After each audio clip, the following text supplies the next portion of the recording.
안녕하세요. 네, 반갑습니다. 풀어오셨나요? 예, 잠깐 확인하고 가죠. 지난주에 봤던 건데, 자, 1번부터 보시면 자연적 해석이란 표의자의 진위를 밝히는 것을 말한다. 1번은 맞죠? 그러니까 자연적 해석은 그 표의자의 의사를 중시 여기는 거였고, 이제 규범적 해석은 표의자가 아니라 상대방 이렇게 됐죠. 1번은 맞고, 2번 의사표시 해석에 있어서 당사자의 진정한 의사를 상대방이 안 경우 의사표시는 표시행위로부터 추단되는 효과의사를 기준으로 하여 해석하여야 한다. 2번 틀렸죠.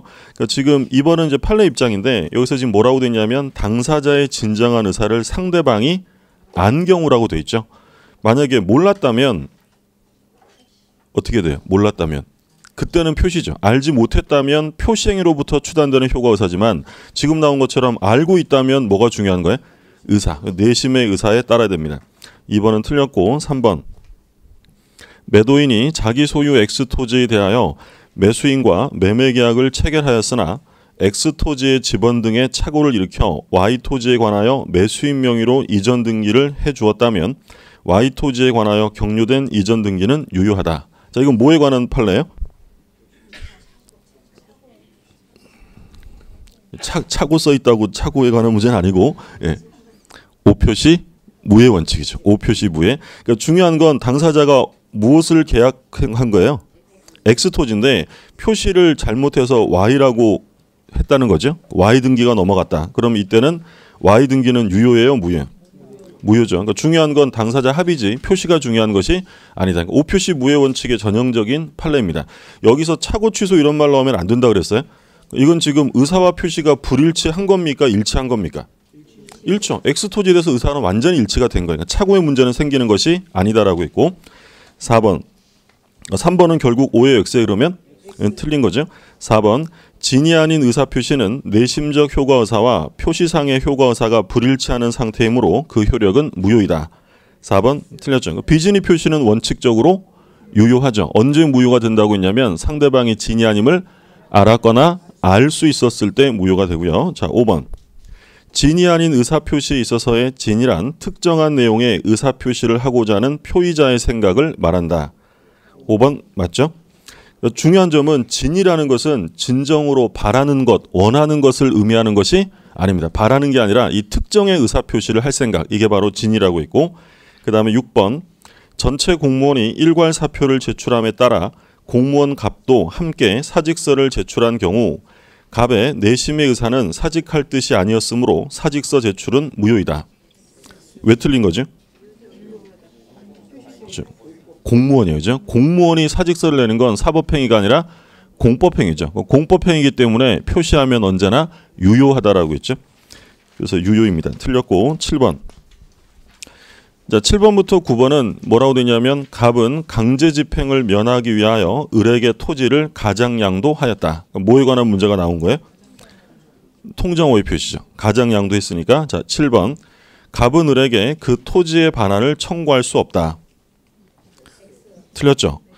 통정허위 표시는 무효고 이 통정허위 표시 자체가 불법이 아니에요. 불법은 아니기 때문에 불법 원인 급여의 적용은 없습니다. 그러니까 돌려받을 수 있다라고 했죠. 맞는 지문이고 틀린 지문이고 8번 을이 토지를 선의의 병에게 이전하여 주었으나 병에게 과실이 있는 경우에는 소유권을 취득하지 못한다.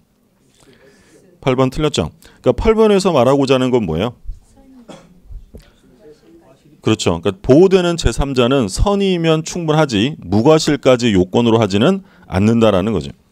그래서 과실이 있어도 선의면 보호가 되고 9번 만일 을이 선의의 병에게 저당권을 설정해 주었어도 갑은 소유권을 회복할 수 있다.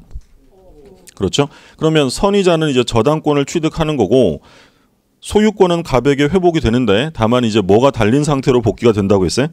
저당권이 달린 상태로 복귀가 된다라고 했죠. 맞는 지문이고 그 다음에 10번 동기의 착오를 이유로 법률행위를 취소하기 위해서 동기를 의사표시 내용으로 하는 합의까지 있어야 하는 것은 아니다. 그러니까 맞죠? 동기 착오는 원칙적으로 취소할 수 없는데 어떤 경우에 할 수 있다고 했냐면 동기가 표시가 돼요. 그러니까 표시가 되면 되지 합의까지 해야 되는 것은 아니다라고 했죠. 맞는 지문이고 11번 착오로 인한 취소는 표의자의 주관적 이익을 보호하는 제도이므로 표의자의 경제적 불이익은 법률행위 내용의 중요 부분의 판단에 고려되지 않는다. 틀렸죠? 반드시 경제적 불이익이 있어야 돼요. 경제적 불이익이 없으면 그건 중요 부분의 착오가 아니다라고 했죠. 12번 표의자의 중대한 과실은 법률행위 효력을 부인하는 자가 증명하여야 한다. 틀렸죠? 유지하려는 자가 상대방이 입증을 해야 되죠. 그러니까 표의자가 입증해야 되는 건 뭐냐면 중요 부분인 것을 입증해야 돼요. 그러니까 이제 지금 나오는 것처럼 효력을 부인할 사람은 취소를 위해서 중요 부분을 입증해야 되고 상대방은 그걸 막으려면 중과실이 있음을 입증해야 되는 거죠. 그러니까 부인하는 자가 아니라 유지하려는 자, 즉 상대방이 입증해야 합니다. 자, 그 다음에 13번 매수인의 중도금 미지급을 이유로 매도인이 계약을 적법하게 해지한 후라도 매수인은 착오를 이유로 그 계약 전체를 취소할 수 있다. 13번은 굉장히 중요한 판례라고 했었죠. 그럼 이미 해제가 됐어도 매수인이 취소할 수 있는 실익, 이걸 할 수 있게 해주면 어떤 실익이 있다고 했냐면 손해배상 책임에서 벗어날 수 있다라고 했죠. 자, 그 다음에 14번 법률행위의 외형만 존재할 정도로 표의자 스스로 의사결정할 여지를 완전히 박탈한 강박에 의한 의사표시는 무효이다.